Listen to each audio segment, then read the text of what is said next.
Ayun, magandang umaga po sa inyong lahat. Mukhang natuto na si Jose no sa mga pagbitiw ng mga salita ng mga nakarang mga araw. Nung mga unang mga video niya, sobrang sobrang mainit ang kanyang ulo, no?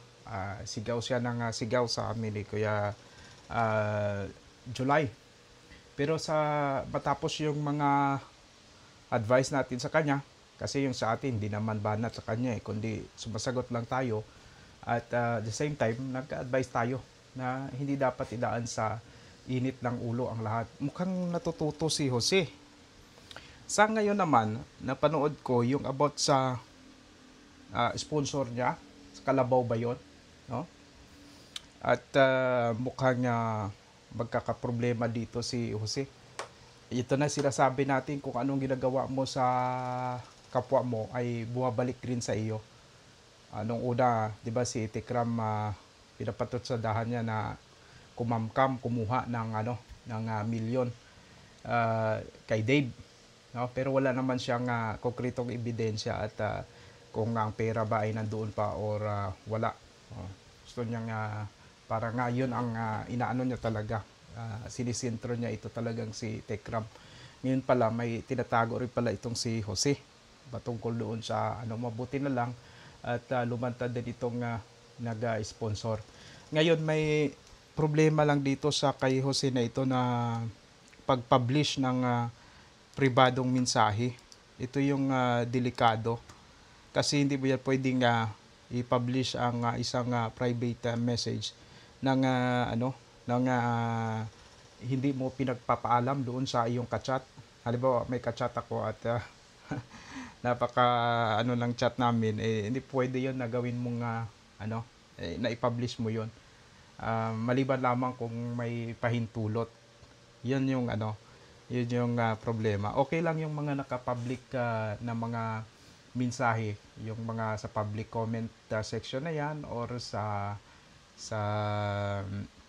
pinost sa social media, ayan. Tapos nag-react ka doon, okay lang yon. Pero kung itong pribadong mensahe ninyo, hindi mo dapat ito hindi dapat ito pinapublish ni Brother Jose. So magkakaproblema dito si Brother Jose. Ito yung padalos-dalos na mga desisyon minsan, no? Ay makakapagpapalala yan. Sana mukhang wala na. Hindi niya, yung live niya kagabi, inirase na siguro. Baka natauhan siya. Meron siyang live kagabi. Iniisa-isa niya yung yung mga resibo. Saglit lang. Ay, resibo. Yung mga message nila ng kanyang sponsor. Wala na. Kagabi yun ay. Saan ba yun? Saglit lang. At wala na, inirase niya siguro. So baka natauhan siya. Pwede kasi siyang balikan. Pwede yun balikan, yung mga ganon. May data privacy kasi tayo. Or privacy law na nga. Dahil nga, yung mga pribadong message na yan, hindi mo yan pwedeng i-publish. No? Hindi mo yan pwedeng i-publish. Pagka technical ka dyan talaga, Jose, ang ginawa mo. Delikado yon, babalikan. Kaya ang sinasabi ko, yung mga patutsada minsan, i-base natin sa sa sa pag-aralan nating mabuti bago natin i-publish. Mahirap yon. Nawala. Dito kagabi yun ay inirase niya. Inirase siguro, baka may nag-advise sa kanya. Okay naman itong si Jose pala, nagkikinig naman ng advice, but huli na na-publish mo na yon, pwede ka nang balikan ng ng sponsor. Malaki yon ang magagastos mo doon. Hindi ba nako abogado, but matindi kasi itong cyber crime at saka tapos data privacy law pa. Delikado yon.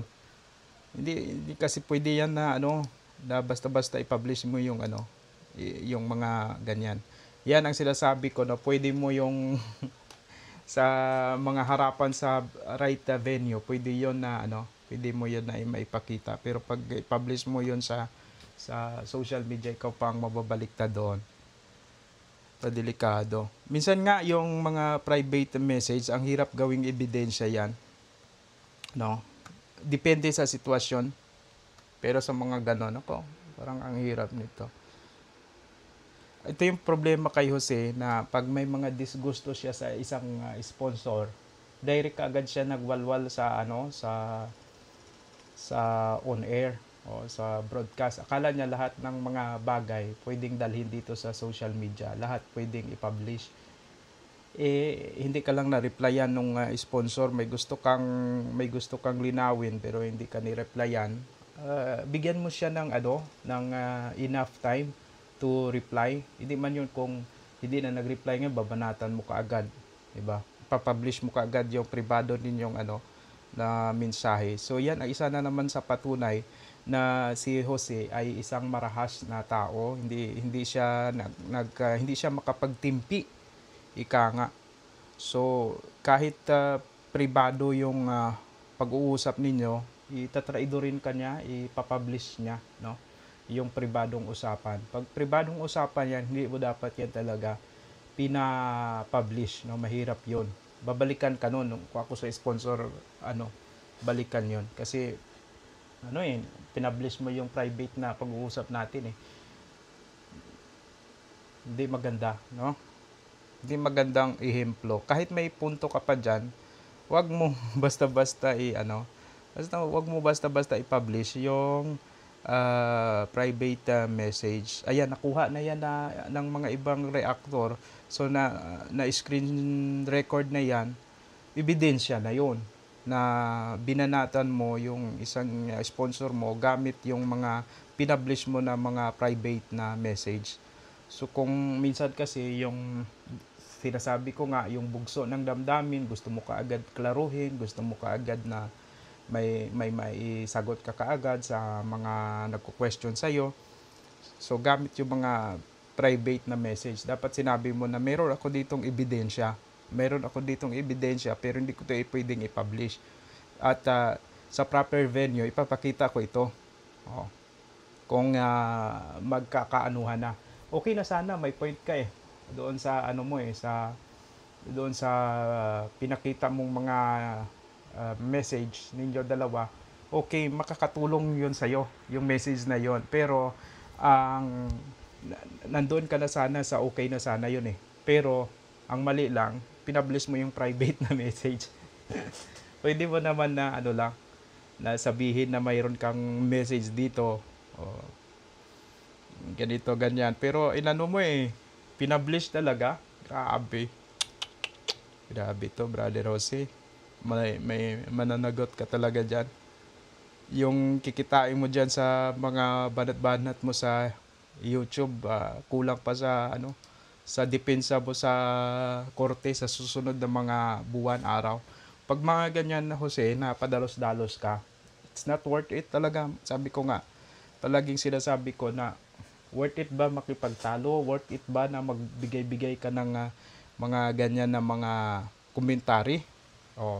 Is it worth it? Worth it ba pagdating ng araw? Pagdating ba ng araw, ikaka-proud ba ng pamilya mo yan? Pagdating ba ng araw, hindi ka maapektuhan yan? Yun palaging isipin natin, Brother Jose. Hindi ba ako babalikan dito?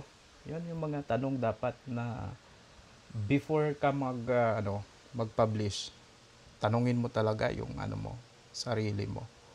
Wala na hindi na makita, Brother Jose, yung vlog kagabi. Nakita ko pa yun kagabi nandito. Kasi medyo busy ako Kaya hindi lang ako Wala na But sa Kalabaw yun. 12 hours na yung 12 hours yung uling upload niya. Samantala may live yun kagabi, di ba? Tama ba ako, mga kapobre? Sa kanya talaga yun Wala na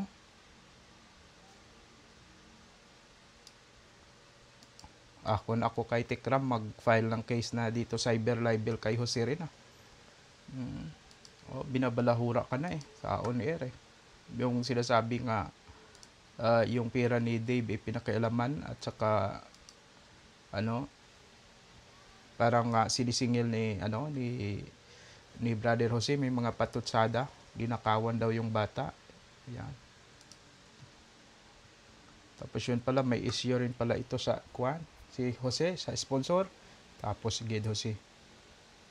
Oo. Wala gid ito Jose. Okay naman mahinahon na nga siya ngayon.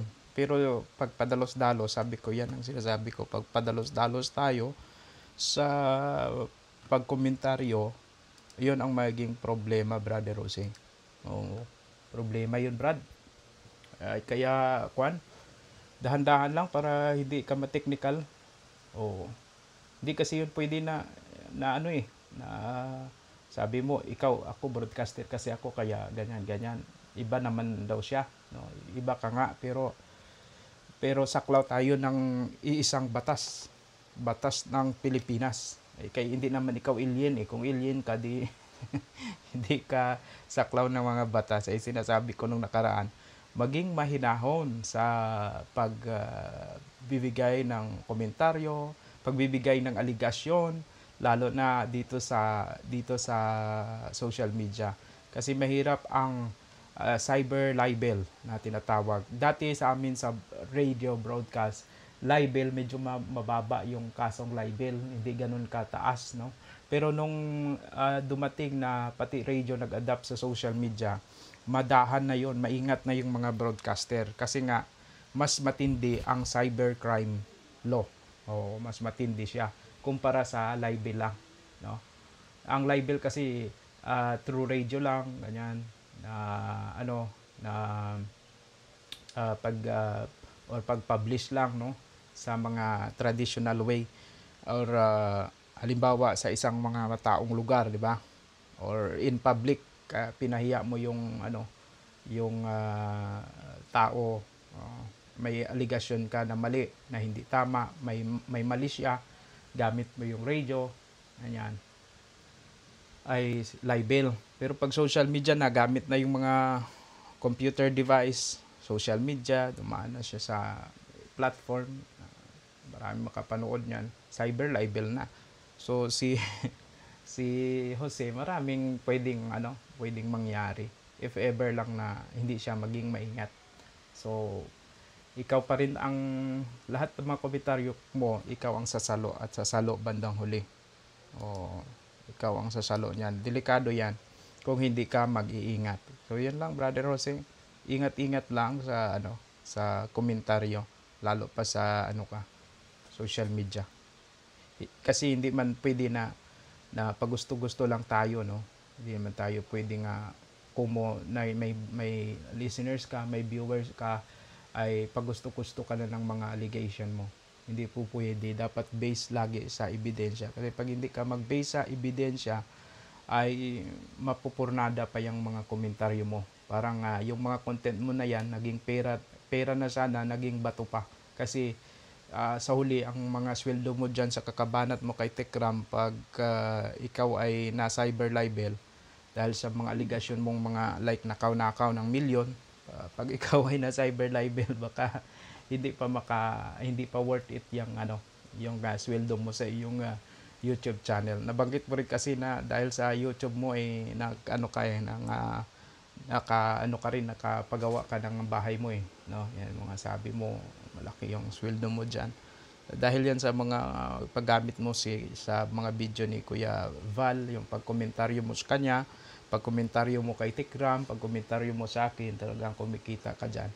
But dahan lang, ingat lang. Yung tama na yan, relax ka lang, but pag-isipan mo palagi.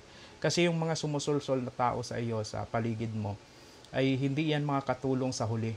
Yung nagpapalakas sa iyo, yung mga sulsol ng mga komentaryo sa mga comment section ng sumusuporta daw sa iyo, pero sa huli yan, pag ikaw ay nakasuhan na, ay wala man silang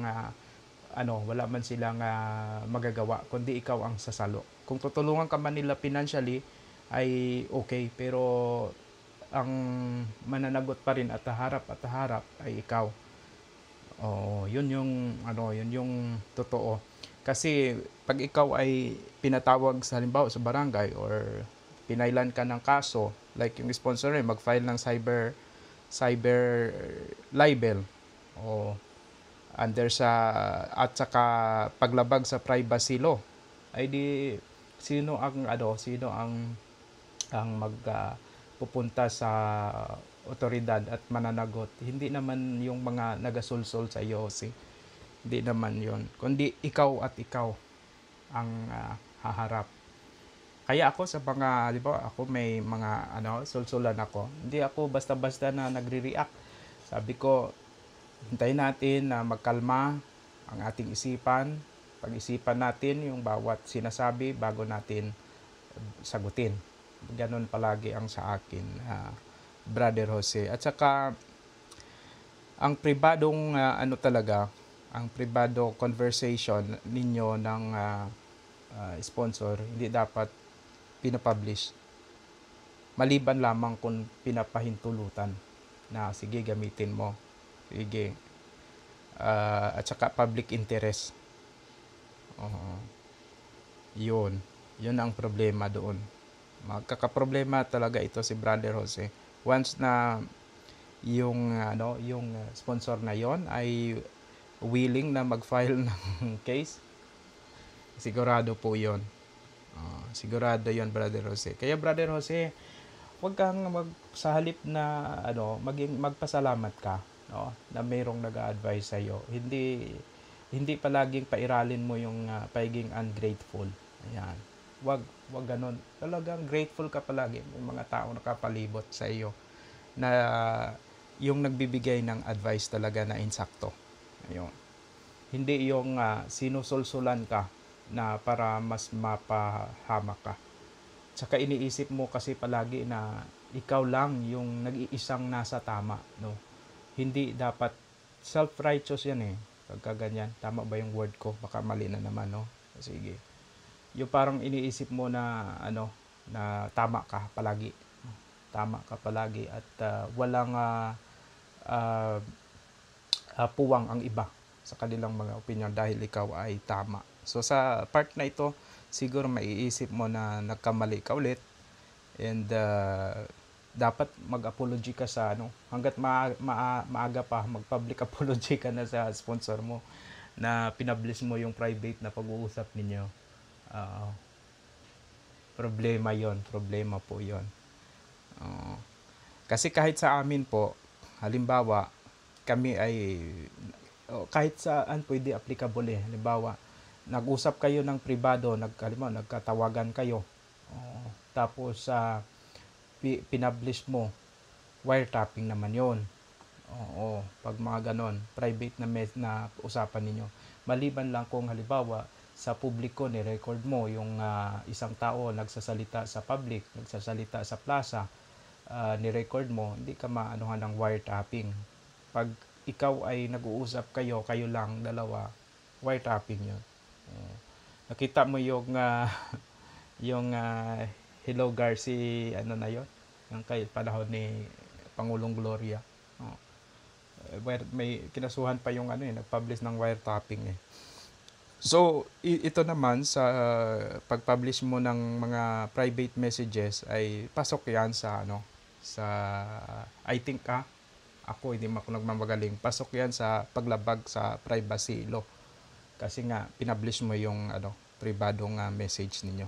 So, yun, matapos mo na ma-erase yun, hindi yun ang hulugan na wala ka nang sagutin.